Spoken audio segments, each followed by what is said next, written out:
ఒకే ఒక్క మగాడు తెలంగాణ ఉద్యమానికి ఊపిరి పోసిండు.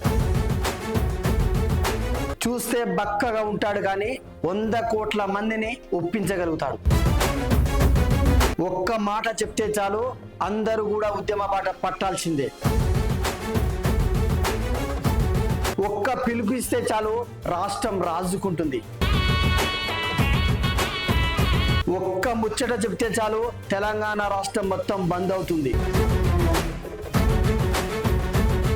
ఆయననే కల్వకుంట్ల చంద్రశేఖరరావు.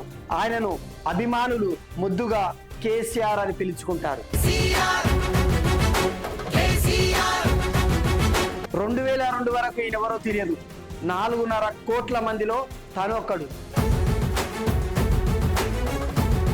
ఒకటే ఒక ఆలోచన, ఒకటే ఒక ఆవేదన, ఒకటే ఒక ఆశ. కేసీఆర్ చచ్చుడో తెలంగాణ వచ్చుడో. దీక్షా దివాస్ పూర్తయి నేటికి 16 సంవత్సరాలు. ఒక్కసారి ఈ వీడియో ద్వారా ఆ రోజులు గుర్తు చేసుకుందాం.